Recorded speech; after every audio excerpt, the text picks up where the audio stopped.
the flowers and incense smoking, long through grass of purple light.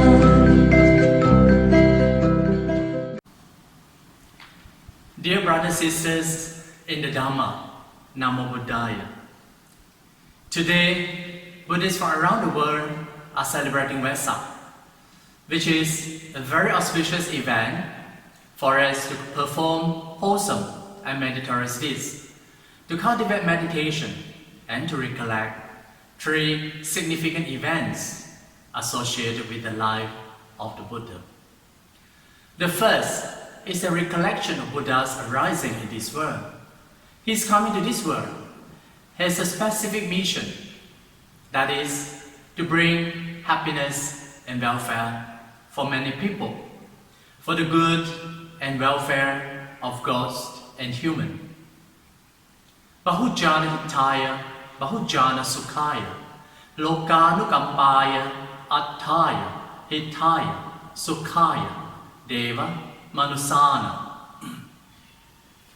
The second is a recollection of the Buddha's discovery of the Four Noble Truths.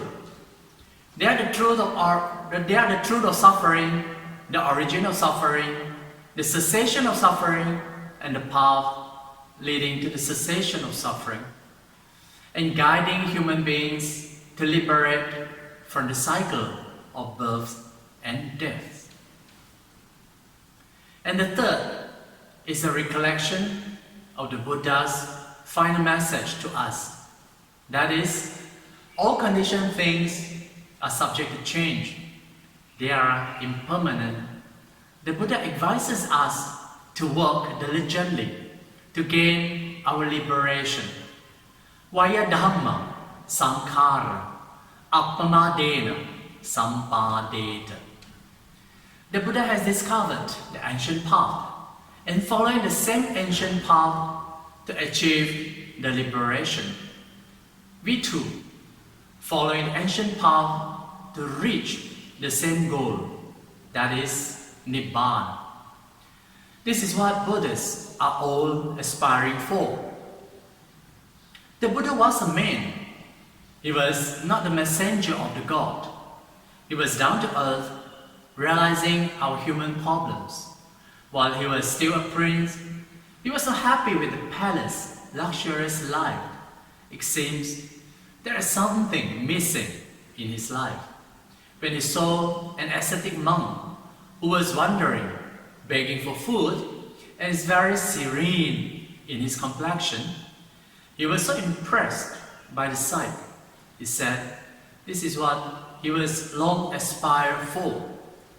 So, it is wrong to say that the Buddha only teaches suffering and therefore giving an impression that Buddhism is very pessimistic in approach.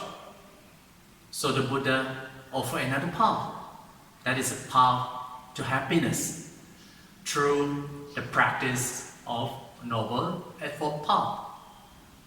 When we talk about happiness, there are two levels of happiness.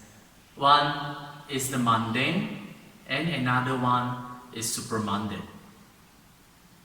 Ordinary people pursue mundane happiness, which is derived from possessing wealth, getting fame and reputation, enjoying the luxurious material life. But this mundane happiness is not stable and very insecure. If we are not contemplating them properly, it brings us to downfall. And what succeeding this mundane happiness is for sure the immediate suffering.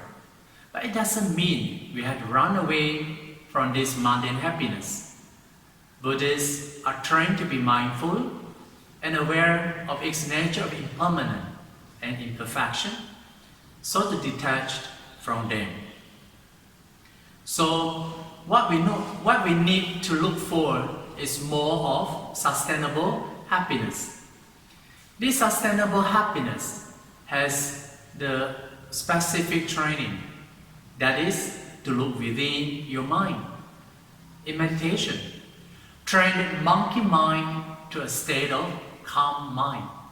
So to see things clearly as they are, you need not to look outside for happiness, but look within.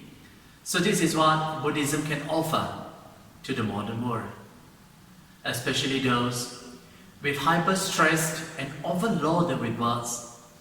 With the application of mindfulness training here and now to reduce your stress and achieve calmness in your mind. So the calmness is an important ingredient for spiritual happiness. So Wesak Day is a day of peace and happiness.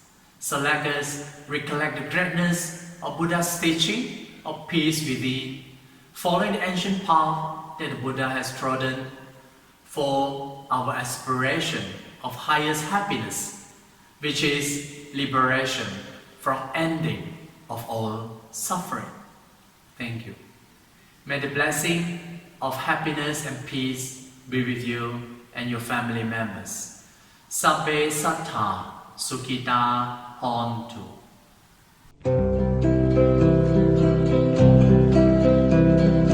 Wesak dawn has paced softly, tiptoe through the moonlit night. Breathe the flowers and incense